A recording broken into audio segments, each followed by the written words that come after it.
The story begins at the Ortizia Royal Academy of Magic. Meet Alto Goldfield, the summoning prodigy with a talent for, well, failing exams. If he doesn't wrangle a familiar by tomorrow, he's looking at a VIP ticket to repeat the Yearville. Cue Alto's desperate rendezvous with childhood buddy Lilia Cuddlefet. She's more shocked than a cat in a cucumber factory to hear that Mr. Topscorer, except for summoning, might flunk out. Alto reassures her, "Fear not, I've got one last summoning trick up my sleeve." Off he trots to the library, hoping to summon wisdom, but fate has other plans. A book dive bombs onto his noggin, and guess what? It's not a summoning for dummies manual. It's an ancient summoning relic. Back home, Alto decides to give it a whirl, following the instructions like a baking recipe. Blood, check. Incantations, check. Lo and behold, the summoning works. But instead of a majestic creature, he gets Vermeil, a demon girl whose wardrobe is Mia. Wait. Before that, hit that subscribe button and let's help me to reach 1,000 sub, because Anna Psycho deserves a 1,000 crowd. They form a contract and Vermeil kisses him to drain his mana. She attempts to seduce him, but he refuses and makes her put on some clothes. After that, Alto is confused about why a demon would choose to serve him as a familiar. She tells him that she was sealed away in the book and will serve him out of gratitude for setting her free. The next day, Alto presents Vermeil to his teacher as his summon. She conceals her horns and tail to pass as a human. Lilia gets jealous of Vermeil as she watches them from a distance. During class, Vermeil sits on Alto's lap, showing him affection. The teacher tells him that such behavior is not appropriate, which Lilia is glad to hear. But Vermeil points out that many students have their familiars sitting with them and quotes the school's doctrine of living life alongside your familiar. The teacher is left speechless, and Lilia has trouble accepting this. Later, Vermeil tells Alto that Lilia is in love with him, but he doesn't believe her. She kisses him to replenish her mana and says she needs to do so, or else she will disappear the next day. Everyone seems to be looking at them as they walk to school. Alto tells Vermeil to keep a low profile so they don't stand out. Suddenly, a dragon rampages down the path, but Vermeil stops it with a single flick, sending it flying into the horizon. Alto notices that everyone is staring at Vermeil and scolds her for drawing attention to herself. After school, Lilia invites herself to walk home with Alto and Vermeil so she can keep an eye on them. They are confronted by two students, the owner of the dragon that Vermeil defeated, and his big brother, Rex. They are here to get even with Vermeil, but while they are distracted, Alto sneaks behind them and traps them in a prison of crystals. Rex summons his familiar and breaks free. Rex is a fifth-year student and summons a dinosaur. Rex sends his familiar to attack, but Vermeil supercharges Alto's mana, allowing him to unleash a far stronger crystal magic attack and defeat Rex. When they return home, Vermeil asks what Alto wants in life. She offers to make him rich, but he tells her that he wants to be a great mage. He explains that in this world, there are 4 ranks of mages: apprentice, bronze, silver, and gold. But he aims to go further beyond to become a platinum-ranked mage. Vermeil approves of his dream and promises to help him achieve it. The next day, they and Lilia meet their friends Marx and Cheryl on their way to school. Vermeil enjoys eating a crepe for the first time. Having been sealed away for hundreds of years, she never had the chance to experience modern food. The students look up at the sky as a formation of dragons flies over. All the students admire the leader of the dragon riders. Chris Vermeil asks Alto who they are, and he explains that they are the Dragon Riders, the same club that Rex belongs to. Alto tells them they need to keep a low profile so they don't get in trouble with the student council. Vermeil tells him she will just beat them all, and Alto will be gold ranked in no time. As they walk, the student council appears before them. The trio quickly gets out of the way as they pass by. Chris glares at Vermeil, wondering who she is. Rex gets beat up by Chris when she finds out he lost to Alto. She is embarrassed for him to be part of the Dragon Riders, as his familiar is just a dinosaur and not a dragon. She continues to beat him and expels him from the Dragon Riders. Alto hears Rex was sent to the infirmary and visits him. Rex's brother blames Alto for being the reason Rex was expelled from the Dragon Riders. Alto realizes what happened. Soon after, Alto heads up to the dueling platform with Vermeil at the top, and they are faced with Chris. Alto wins the duel. All the students cheer for Alto, and he becomes popular with the ladies, causing Lilia to become even more jealous. One of the teachers, Professor Obsidian, appears and lectures Alto not to take duels so lightly. He congratulates Alto on his win and leaves as all the ladies follow him. Alto asks Lilia if she is also into him, but she is insulted by the suggestion. Later that night, Vermeil tries to seduce Alto again, but he says one should only kiss someone they love, so she says that she loves him, which shocks Alto.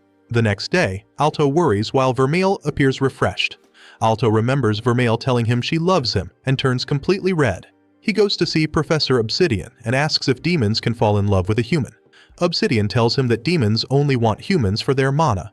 During dinner, Alto confronts Vermeil, asking if she only loves him for his mana. Vermeil comforts him. She proves herself and kisses him without draining his mana. Vermeil tells him he should try to kiss her, but he can't bring himself to do it. The next day, Alto is happy having resolved his feelings toward Vermeil. He apologizes to Professor Obsidian for his strange question about demons, but the professor is just happy to see that Alto is feeling better. Later, Obsidian meets with a female student in private. She tells him that she loves him and he embraces her. However, he holds a suspicious-looking syringe. The girl is later discovered frozen in her room. The rumor of this incident spreads. The girl was rescued but left in a coma. The student council investigates the attack. The vice president, Ryuga Shinuji, and executive Jessica Schwartz discuss the incident, revealing this to be the third incident of a student being put into a coma. Chris and her dragon are defeated by a seemingly possessed Rex and his mutated dinosaur. Alto and Vermeil are shopping for groceries. Suddenly, they are interrupted by Rex's brother, who is in a panic, and begs them for help. Chris continues to get beaten up by Rex. She tries to fight back, firing her fireball at him. There is a huge explosion, but Rex withstands the flames as his body starts to mutate. Rex summons a pillar of rocks that sends Chris flying into the air. Alto and Vermeil arrive, telling him to let her go. Rex throws Chris to the side and decides to get even with Alto for beating him before Rex's power goes wild. As Vermeil recognizes something familiar about his power, Rex summons his familiar, which is also mutated. Alto's hand glows as Vermeil prepares for a fight. However, the student council president, Elena, arrives, and with her sword familiar, she delivers multiple slashes on Rex and his dinosaur, knocking them out and destroying their mutation. Elena checks up on Chris but is ashamed that she lost Rex. Rex gets back up but is too injured and falls over immediately. Chris rushes over to him as he lies unconscious. Vermeil is still curious about his power, and Elena asks if she has knowledge about Rex's power, but Vermeil denies knowing anything. The student council has a meeting, noting this to be the fifth incident. They suspect someone is responsible for using drugs or black magic on the students. Meanwhile, Alto and Lilia are notified about their upcoming exam to bronze rank. Alto is distracted, but Lilia reminds him how important it is. Vermeil tells Alto that she is tired and will go back to the dorm while he studies. She leaves, and Alto is worried about her. She has been acting differently ever since their encounter with Rex. Lilia takes this opportunity to be alone with Alto, using study as an excuse. As Vermeil walks back to the dorm, she meets Professor Obsidian. They have a brief exchange, and he is surprised to see her without Alto. Vermeil calls him out for being the one behind the incidents. Obsidian pretends not to know what she is talking about, but Vermeil mentions how she can smell low-tier demons on him. She warns him he should stop what he's doing and leaves, telling him that it's too much power for a human to handle. Obsidian asks if she will expose him. She doesn't care, but just warns him to stay away from Alto. Obsidian realizes what she is and agrees that his demons are low tier compared to her. Vermeil continues to walk away as a paper doll floats by. Suddenly, Obsidian appears behind her and injects her with his syringe. Suddenly, Alto feels a sharp pain as his hand begins to glow. There is a huge explosion outside, and Alto realizes Vermeil is in trouble and rushes to find her. Everyone around the school notices the surge of dark energy. The sky turns dark, and Elena rushes to the scene. However, she comes across a paper doll, which she slices in half. The doll fixes itself and begins to talk. It continuously multiplies itself and joins together, forming a creature that says, "It can't let her pass." Elena fights with the creature, but after every attack, the creature can regenerate itself. Meanwhile, Vermeil is transformed into an unstoppable winged demon. Obsidian looks on, overjoyed, and gloats with a swing of her arm. Vermeil unleashes a devastating wave of energy, shocking even Obsidian. He uses his magic and wraps a magic chain around Vermeil's neck to control her. As Alto and Lily arrive, Obsidian shows them his control over Vermeil, bringing her to her knees. Alto is horrified at the sight, and Obsidian gloats about being the one attacking people and injecting them with demon essence to try to turn them into demons. Alto and Lilia are shocked at the revelation. At the thought of losing Vermeil, Alto becomes enraged, and a burst of energy is sent to Vermeil. Vermeil suddenly breaks the chain and lunges to attack Obsidian, but Alto gets in the way and gets impaled by her claws. Alto's blood spills everywhere. And there is a flashback to when Vermeil was sealed away. She is alone in the dark and nothingness until a door opens up and she meets Alto. As Alto falls, Vermeil transforms into a more vicious form. She attacks Obsidian again, but she is stopped by Alto once more. He calms her down, and she is brought to tears, reverting to her regular form. Alto collapses, and Lilia is horrified. Vermeil kisses Alto and he heals the hole in his chest. Obsidian freaks out at the turn of events and injects himself with his formula. He transforms into a hideous demon, gloating that this is his ultimate creation. After feeding on hundreds of lower-level demons, he plans to crush Vermeil and absorb her power. He attacks with a drill punch, but Vermeil punches back, blowing away half his body with a single punch. Obsidian is shocked at her power and abandons his body to make an escape. However, he gets blasted by Chris on her dragon, and Vermeil jumps up to him and punches him, knocking him back down to the ground, and his demonic body fades. Alto regains consciousness, and Lilia cries, thankful that he is okay. The monster Elena was fighting retreats, saying they will meet again. Vermeil apologizes to Alto for killing him, but he doesn't mind because she healed him, and things turned out okay. However, Vermeil sadly explains that she had destroyed his heart, and to heal him, she gave him a demon heart and linked their life forces together, so if one of them dies, the other will die as well. Alto is devastated after hearing this, knowing that she will die with him when she should be able to live forever as a demon. Obsidian is arrested, and Rex wakes up from his coma with a sleeping Crisp beside him. All the other students wake up as well. The next day at school, all the girls mourn over the loss of Professor Obsidian, while all the boys are also depressed. However, they are sad because of Vermeil, who hasn't been coming to class, to which Alto tells them that she hasn't been feeling well. The next day, Vermeil gets a uniform to wear, but it just doesn't quite fit. Alto panics, feeling embarrassed, but is happy that Vermeil is back to joining him in class.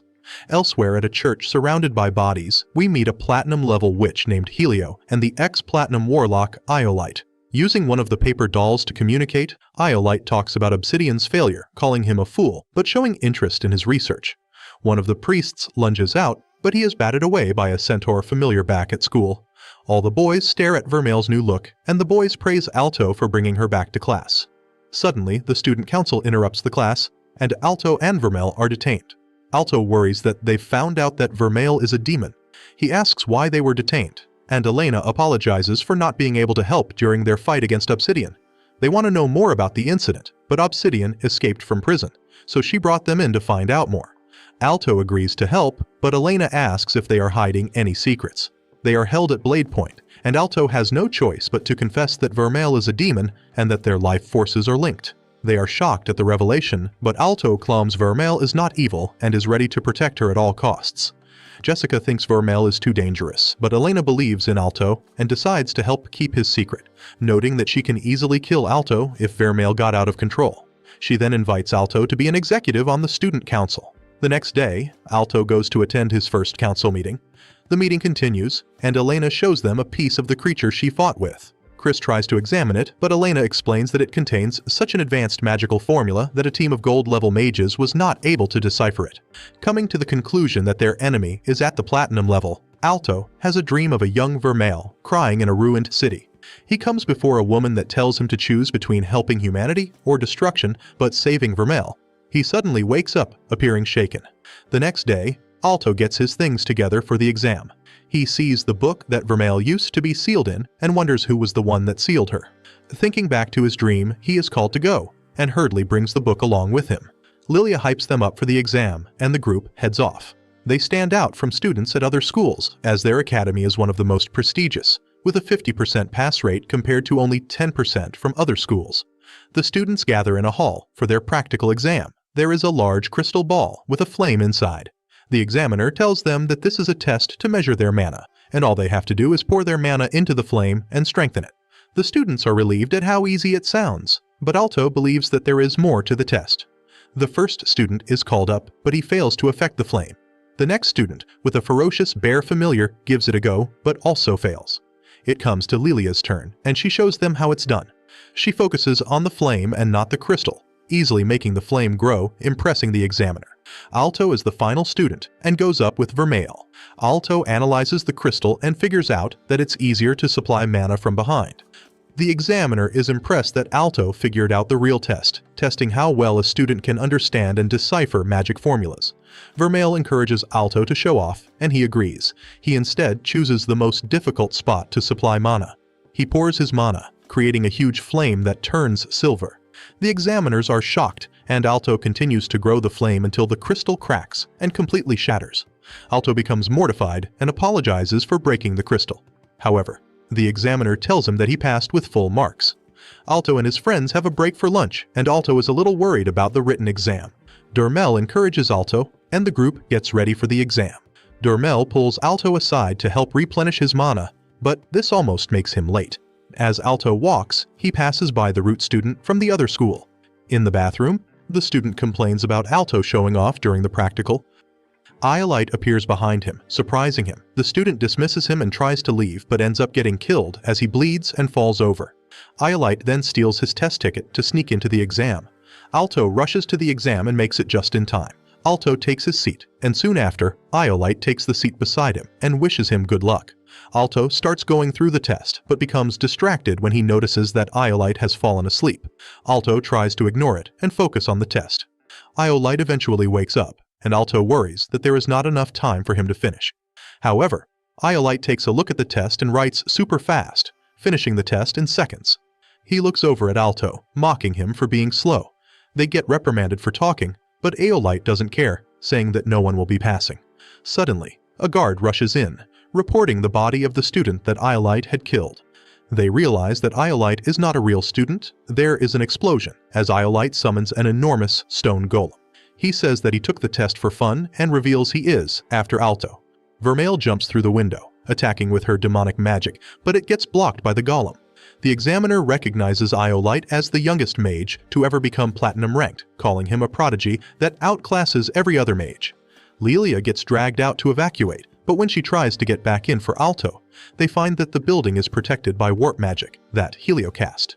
To prevent them from interfering, Iolite summons a staff and alters his golem, giving it a number of cannons. Alto tries to attack, but the golem withstands all their attacks and blasts them all away. The building is destroyed, and Vermeil gets grabbed. He unleashes a tremendous attack, destroying the golem. Alto's power continues to swell as he becomes a Super Saiyan, swearing to protect Vermeil at all costs. There's an explosion of energy as Vermeil transforms into her demonic form to face Iolite, but she gets chained up by his magic. With this magic, he is able to seal her powers, reverting her to her human form. Alto keeps getting back up, so Iolite decides to just finish him off, getting his knight to fire a blast of energy. However, the attack is blocked as the book Vermeil was once sealed in floats up and opens. The woman Alto saw in his dream appears. She says she is the memory of the mage of the beginning, the one who sealed Vermeil. Iolite tries to attack, but she freezes time and sends Alto into Vermeil's memories. He finds himself 550 years in the past and sees a child version of Vermeil happily playing. The mage of the beginning explains that Vermeil was raised by a nun alongside some other orphans. They lived together like a family, and Vermeil was happy. They knew she was a demon, but did not care. One day, the townspeople learn that Vermeil is a demon and blame her for a plague affecting the country, so they formed an angry mob and laid siege to the church. Her sister tells her to escape, and she almost makes it out of town, but she overhears the people saying they would kill her family. She runs back, but it's too late, and she finds that her family has all been hanged. She is devastated, and the mob surrounds her. She loses her temper and goes into her demonic form for the first time and ends up killing everyone and burning the town to the ground, leaving only a gigantic crater. Alto is appalled by what he had witnessed. The mage says this was her crime and the reason why she was sealed. Alto finds he can interact with Vermeil and comforts her. She transforms into her adult self and cries that her crime can never be undone. But Alto tells her that he doesn't care and will always stay by her side. They kiss, and her chains are broken as they wake up in the real world, and he declares that he loves her. Vermeil is freed from Iolite's binding magic. He combines his power with Vermeil and launches his crystal attack. It collides with the golem's attack, overpowering it and destroys this golem. Surprised at their strength, Iolite becomes more serious. He prepares his magic but is stopped when Helio appears from a portal, saying she can't maintain the space warp for much longer. Iolite is disappointed but has no choice but to leave. The mage of the beginning appears again, surprising Alto. She calls Vermeil a dear friend and urges Alto to care for her. She says farewell and repairs the building before disappearing. Lilia rushes into Alto, glad he is okay. Later, Alto trains to become stronger so he can protect Vermeil. In a student council meeting, Elena says that after the recent incidents, they must protect the students and work together to stop any attacks. Despite knowing that they're up against platinum mages, they all agree. Lilia, Marx, and Cheryl receive their test results and celebrate that they all passed. But when Alto doesn't show up, Lilia jealously suspects he is doing something with Vermeil. The two are fooling around in the open with their love for one another and their determination to protect each other. But that's where this story ends. Hey magical misfits, if you had to choose between summoning a demon to ace your exams or risking a year-long repeat, what would your demon's special skill be? Drop your spellbinding answers in the comments below and help us reach 1,000 subs. Let's continue our anime recap journey together.